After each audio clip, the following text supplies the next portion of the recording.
This is the Strong is a Mindset podcast, episode number 200. Today, we're talking about what I've seen that actually changes people after 200 episodes and a lot of real-life conversations. This is the Strong is a Mindset podcast, where you'll learn how to build both a strong body and a strong mind by eating, moving, and thinking. I'm your host, physician, personal trainer, certified health coach, and certified life coach, Carrie Holland. Hey, how are you? What's new? What's good? So, what's good here? Well, today marks episode number 200 of the Strong is a Mindset podcast. And if you had asked me nearly 4 years ago when I started this podcast if I would have ever imagined getting this far, I'm fairly certain my answer would have been straight up, no way. I did not think I had as much to say as I did. But when I really got into writing episodes and when I started getting feedback, along with really good questions from both clients and listeners, the show snowballed, and here we are. And when I was thinking about what I wanted show number 200 to be, I started reflecting on my own work and how it's changed significantly since going full throttle into coaching 6 years ago. When I decided to go all in on coaching, I thought that if I wrote a really great strength training plan and came up with a really solid nutrition plan for each and every one of my clients, then that was it. She could just follow the plan, get really strong, put on muscle, lose weight if that was her goal, and that would be the end of it. But the more women I coached and the more training and nutrition plans I wrote, the more I kept running into the same hurdles over and over again. And it became very clear that the plans I was writing didn't really matter. Even if I told some women exactly how many grams of protein to eat or how to structure their meals so they didn't get hungry, it didn't matter. If I wrote a 5-day body part strength training plan for a client that she could use in her home gym, even though I might be super proud of that training plan because I knew it would help her put on muscle, it didn't matter. And it was a lesson that both my clients and I had to learn through lots of trial and error. It came from both sides. Many women reached out to me thinking that if I could just tell them exactly what to eat and exactly how to exercise, that was it, and they'd be all set. And naively, at the outset, I believed that too. I thought I could work miracles by writing a really good exercise and nutrition plan. But it did not take long for me to see that there is a problem here. Because as I was trucking along, writing plan after plan for my clients and having weekly sessions with them, I saw that nothing was happening.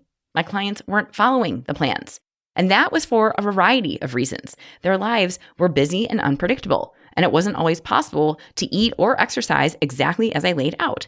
Schedules changed last minute. Family members got sick. Work stressors ramped up. Life stressors threw curveballs. There were all kinds of reasons that my clients were not able to follow through on the plans I wrote for them. And underneath all of this was a central lesson I had to learn, and it's now what I teach my clients. And that is what actually changes people is not what most people think. It is not more information. God knows there is plenty of information available about how to eat and how to exercise. And of course, none of it agrees, and none of it will ever be gospel truth. It is also not finding the perfect plan, because there is no such thing. And it's also not getting to a place where everything just clicks and suddenly feels easy, because that day is not coming. So today, I want to zoom all the way out and talk about what I've learned after doing this work for years now. I'm not talking from a theory standpoint and not from a let me teach you something new standpoint, but just from straight up observation. Let's talk about what actually creates change. And just as importantly, let's also talk about what doesn't. All right, so let's go. Let's start with what most people believe is going to get them there. Because if you're anything like the women I work with, and honestly, I'm guessing that a lot of people listening may be quietly thinking that if you could just figure out the right approach, things would finally fall into place. It often sounds like wanting a better plan, something more structured, more dialed in, something you can follow to a T, something that removes the guesswork so you can just execute. Sometimes it's wanting more information, like there's still something you're missing, and once you learn that one thing, it will all click. Other times, it's waiting to feel more motivated. Like if you could just get yourself into the right mindset or feel a little more in it, then you'd be able to follow through. Or sometimes it sounds like, I just need to get my act together. Like there's some future version of you who's more disciplined, more consistent, or more on top of things. And once you become that person, this will all be easier. And then there's something I hear over and over and over again, waiting for the right time. When work settles down, when your schedule opens up, when things feel a little less chaotic, then you'll really focus on this. And I totally get that. In theory, it makes sense. It feels logical that if you had the exact right plan, the right information, the right mindset, and the right timing, that things would all fall into place. And I'll tell you that this comes up more often than you'd think. I once had someone reach out to me who said very directly that she didn't want to think about any of this. She wanted me to just tell her exactly what to eat, when to eat it, what workouts to do, and when to do them. And she even said point blank, I want you to take over and run this for me. I'll never forget it. And I remember reading that message and thinking, I get it. I understand the appeal of that. I really do. Because it sounds so much easier. If someone could just hand you a plan and you could follow it perfectly, no thinking needed, it would take so much pressure off. You wouldn't have to make decisions. You wouldn't have to second guess yourself. You could just do what's on the plan and expect it to work. But that's not how I work. And more importantly, that is not how change works, because you can't disconnect from yourself and just run a script. I mean, okay, maybe you could for a short period of time, maybe for a week, maybe even a few weeks, if everything lines up and life is relatively calm. But then life inevitably happens. Your schedule shifts. You're more tired than usual. Something unexpected comes up. You're out of your routine. You're traveling or stressed or pulled in 5 different directions. Then all of a sudden, your perfectly laid out plan doesn't fit anymore. And if the only way you know how to operate is by following a script someone else gave you, you're going to find yourself stuck because you haven't learned flexibility. You haven't practiced decision-making under stress. You haven't practiced adjusting. So that's not a skill you've developed yet. And that's when everything starts to fall apart. The goal is not to become someone who follows a perfect plan. The goal is to become someone who can make decisions when things aren't perfect. You see the difference there? That difference is huge, and it's the difference between wanting change and actually making change happen. If your approach only works when conditions are ideal, it's not going to hold up. So yes, on paper, all of this makes sense. More information, a better plan, more motivation, or better timing. We think that's what we need in order to actually change. But what I can tell you very clearly is that none of those things are essential. Instead, what is essential, first and foremost, beyond anything else, is willingness. And I don't mean that in a big, abstract, emotional processing kind of way. I mean it very practically. If you want to truly change your life, your habits, your lifestyle, your fitness, really, this goes far beyond fitness, actually. If you really want change, you have to be willing to do this differently than you've been doing it. You have to be willing to be uncomfortable at times. You have to be willing to not do it perfectly, which that alone can be a hard stop for most people. You have to be willing to feel a little clunky or uncertain while you figure things out. You have to be willing to have your routine disrupted or try something that might not work the first time and keep going. You have to be willing to follow through even when you don't feel like it. You have to be willing to feel disappointed at times without using that as a reason to stop. And none of those are easy, not one of them. And I am asking you to be willing to do all of them. That is the kind of willingness I'm talking about. Because a lot of people say they want change. But if you peel the layers back, what they really want is for it to feel good and clear and convenient while they're doing it. They want it to fit neatly into their life. They want to feel confident right away. They want reassurance that it's working. They want to avoid the frustration and the doubt and the discomfort that comes with doing something differently. And that is just not how this works. If you're only willing when it feels good or clear or convenient, you're not actually willing. And without that willingness, none of what I'm about to say will matter. Because you can have the absolute best plan and you can know exactly what to do, but if you're not willing to show up for it when it's imperfect or inconvenient or a little uncomfortable, you won't follow through. I've seen it happen countless times. I've seen countless women turn on themselves when things got hard or schedules changed or stress was high or when things felt new and awkward. I've seen them pull out, and it's because they're not willing. But once you are willing, once you're open to doing this in a way that isn't perfect and doesn't always feel great, then these are the things that actually create change. And none of this is flashy, none of it's complicated. But what I'm sharing with you are the qualities I see over and over again in the women who actually follow through and get results. And the first is honesty. And what I mean by that is being willing to look at what is actually happening without turning it into something bigger or more dramatic than it really is. That means instead of a blanket statement of, I'm failing at everything, get specific. What actually happened? What didn't happen? Did you have one off-plan meal, or did you ignore your food plan altogether this week? Did you have a shorter workout, or did you snooze your alarm every day for a week? Where did your time and energy actually go? Were you held up at work, or were you doom scrolling on Instagram? What patterns are you seeing? And I often find that people skip over this, but without looking at what is actually true, it makes it hard to adjust your behaviors because we're operating under assumptions. And there's another layer to this that I think matters just as much, and that's being honest with yourself about what you are actually willing to do. Because I see this all the time.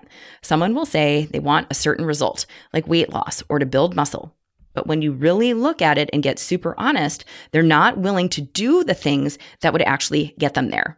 They're not willing to cut down takeout meals. They're not willing to go to bed earlier so they can get up earlier to work out. They're not willing to change their schedule. Or they're only willing to do things under very specific conditions, like when they have more time or more energy, or when things feel easier. Like you'll go to the gym when you have loads of time, but if your workday gets a little long, you skip it entirely instead of adjusting. Or you'll eat a certain way as long as you're home and can control all of your meals. But as soon as you travel for work or vacation, you give up. And I get it. That's very normal. It's human. We tend to do things when they're easy. But if you're not being honest with yourself about what you're actually willing to do, you end up setting expectations for yourself that don't match how you're actually showing up. And then it feels like you're failing when really there's just a mismatch between what you want and what you're willing to do. So part of this work is honesty and being super clear on meeting yourself where you are right now. When everything stays vague or aspirational or disconnected from reality, it gets very, very hard to follow through because you can't change what you don't look at honestly. All right? The second thing that's necessary if you really want change is repetition. And this is the part that most people underestimate, but it's so essential. And honestly, I think people discount the importance of repetition because it's boring. It's doing the same things over and over again, even when they feel basic, even when they feel totally boring, and even when you're not getting immediate feedback that it's working. And that last one is a big one, and that can be really hard for people to buy into. It is hard to stick with something when you're not getting immediate feedback that it's working. Like when you've made legitimate changes to your diet and have stuck with it for a week or two, but you haven't seen the scale budge. Or you've been going to the gym and lifting weights for a few weeks, but you don't see any noticeable difference in your physique. It makes total sense that you would question if the process is actually working. But this is where repetition is so essential. You've got to keep showing up. You have to keep doing the work, starting over again and again and again. That only delays the process of change. So you have to decide that you're in it and stick with it by putting in your reps. Change does not happen by constantly changing the plan. It does not happen by starting and stopping every few weeks because the novelty has worn off. It does not happen by looking for something better every few months. Change is built by sticking with a handful of things and repeating them long enough for the results to compound. But most people aren't patient enough to see that happen. But change is built in the boring, repetitive stuff that you don't think matters, but it really does matter. Okay? The third thing you need if you actually want to change is planning. And this is really about deciding ahead of time instead of constantly figuring it out in the moment. Because when you leave your decisions up to how you feel that day, or what your schedule looks like, or what you're in the mood for, the outcome is predictable. You end up constantly negotiating with yourself. And that negotiation is exhausting. It sounds like I could go now, or maybe later, or I'll just skip today and make up for it tomorrow, or I don't really feel like it, so maybe I'll just wait. Or this isn't going to matter, so I'm just going to eat this anyway. And before you know it, you've talked yourself out of whatever it was you said you wanted to do. And it's not that you don't care. It's not that you don't want the result. It's that you're making the decision in the hardest possible moment, when you're tired or stressed or busy, or when there are 10 other things vying for your attention. But when you focus on planning, you move that decision to a different place. You move the decision out of the moment, so you're not trying to figure it out when it's hardest. And to be clear, planning ahead doesn't lock you in. It's not about being so rigid that you can't adjust, but it does give you a starting point and it removes the need to decide from scratch every time. So your decision is made before the moment. And the whole point of this is to reduce the negotiation that comes up when you don't feel like it and give you more space for follow through because you already made that decision about how you're going to eat and move. All right, the next thing you need if you really want to change is self-trust. And this is something that people often think they need to have before they get started. You might think to yourself, I just need to feel more confident, or I need to believe in myself more, or once I've proven myself, then I'll be able to follow through a little better. No, it does not work that way. Because if you're waiting to feel confident before you act, you will be waiting a long, honking time. And in the meantime, you collect more evidence that you don't follow through, which only reinforces your lack of trust. So it becomes a loop that gets you nowhere. Self-trust doesn't come from just thinking differently. It doesn't come from thinking positively either. You know this already, but you can't BS yourself into change. Instead, self-trust comes from showing yourself over and over again that you do what you say you're going to do. And that does not have to be big or dramatic. Because honestly, self-trust is built in the small things. Doing the workout you planned instead of skipping it, even if it's not perfect. Eating the meal you decided on, even if it's not ideal. Following through in ways that are consistent, but not necessarily impressive. That is what builds self-trust. You trust yourself because you follow through, not the other way around. All right. And then the last piece, which is probably the most important one, is staying in it. So what does that mean? It means not overcorrecting every time something isn't perfect to the point that you end up swinging between extremes. It means not quitting and restarting every Monday. It means not deciding you're off track and throw everything out the window because a few days didn't go the way you planned. Staying in it means you come back again and again without turning it all into a big reset. Because what I see happen all the time is that something changes. Maybe a few off days of eating or a few missed workouts or a super busy week of work that throws everything off. And instead of just going back to what was working, it turns into a much bigger ordeal that requires a big dramatic reaction. So you try to tighten everything up, be more strict, do more, make up for whatever you think you missed. Or you go in the complete opposite direction and think, well, I'm off anyway, and just let it all go. Neither of those responses are staying in it, and both of those take you farther away from the consistency that you're trying to build. But staying in it is different. It's noticing when things aren't perfect, and instead of reacting to it, you just come back to your baseline. You don't stage a big dramatic restart. You don't create a brand new plan. You don't try to make up for anything. You just keep going. And it sounds simple, right? You just keep going. But it is not always that easy because it requires you to tolerate a middle, gray, kind of fuzzy space where things are a little off, but not completely off. You're not at your best, but you're also not starting from zero. And instead of fixing it with a big push or abandoning it altogether, you stay with it. It's less black and white. It's a little messier, but you're still in it. That is the work. Because the women who actually change are not the ones who do this perfectly. They're the ones who don't leave. And I actually got a message from a client last week that summed this up way better than I ever could. She sent me a message and it said, shout from the rooftops, goal weight and squat PR both on the same day. 8 months, 1 week. Lather, rinse, repeat. Not sexy, not exciting, just consistent. And I'm celebrating by air frying more chicken. And I laughed out loud when I read her message because honestly, this is it. This is what change looks like. She said it herself. It's not dramatic. It's not a big overhaul. It's just doing the same things like air frying chicken and going to the gym over and over again, long enough for those to actually work. And I could not love her message anymore. When you put this all together, what it actually takes to change, honesty, repetition, planning, self-trust, and staying in it, it becomes pretty clear why so many people feel stuck. I see lots of people who say they want change, but they aren't fully willing to do what it actually requires, especially when it's uncomfortable or inconvenient. I see people give up too soon. They give it a couple weeks, maybe even a couple of months, but when it doesn't feel like it's working fast enough or it's not as clean as they expected, they start to pull away.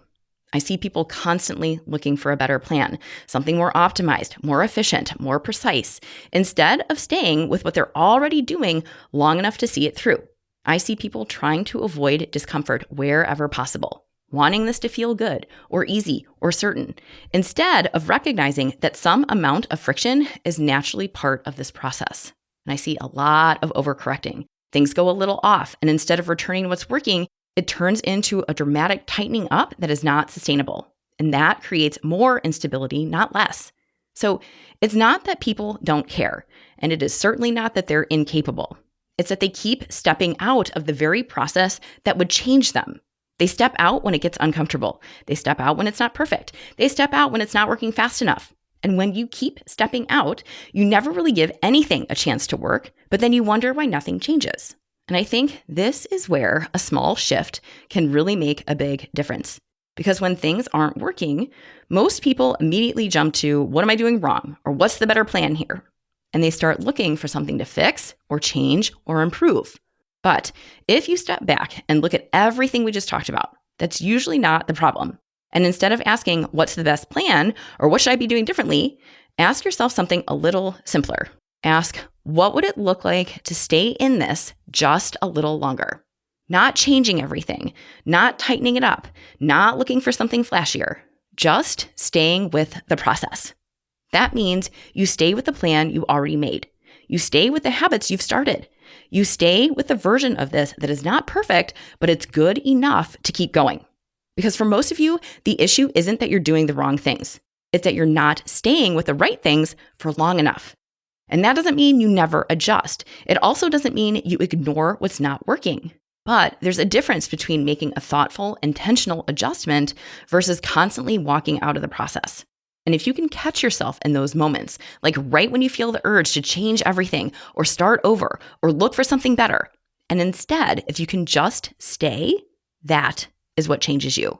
And I think if you take anything from this, or honestly, from any of the 199 episodes that came before this one, it's not that you need to go out and do something dramatically different in order to change. It's much simpler than that. It's noticing where you've been stepping out, like where you've been pulling away or changing course or starting over, when what you actually needed was to just stay with it. And that's a much smaller shift than most people think. Instead of trying to fix everything or get it all just right, you pick one place to hold steady. You find one place to follow through, one place to keep on keeping on, even if it's not perfect. Because change really doesn't come down to being more disciplined or more motivated or having a better plan. It comes down to how you show up in the small moments when things are not ideal. Those moments, they're not big, they are not dramatic, and most of them are pretty easy to overlook. But it's really in those moments where change is decided. All right? And before I go, since this is episode 200, I just want to say a big thank you for being here and for listening to the show. And if this podcast has been helpful to you, sharing it or leaving a review is one of the best ways to support it. All right? And if you want help with this work, let's go. When you coach with me, we don't just create a plan and hope you follow it. We look at where things break down and help you stay in it. Check out my website, send me a message at www.carriehollandmd.com/contact. And let's talk about how coaching will help you stay with the work to see the results you're capable of. All right? Thank you again for hanging out with me. Cheers to the next 200 episodes, and I'll catch you again next week.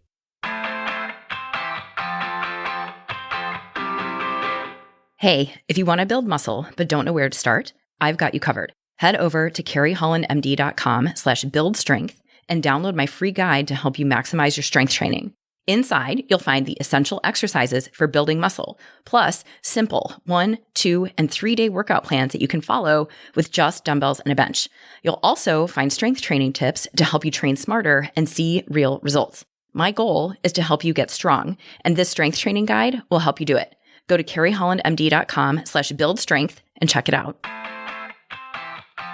Thank you for listening to the Strong is a Mindset podcast. If you want to learn more about how to build both a strong mind and a strong body by eating, moving, and most importantly, thinking, check out carriehollandmd.com.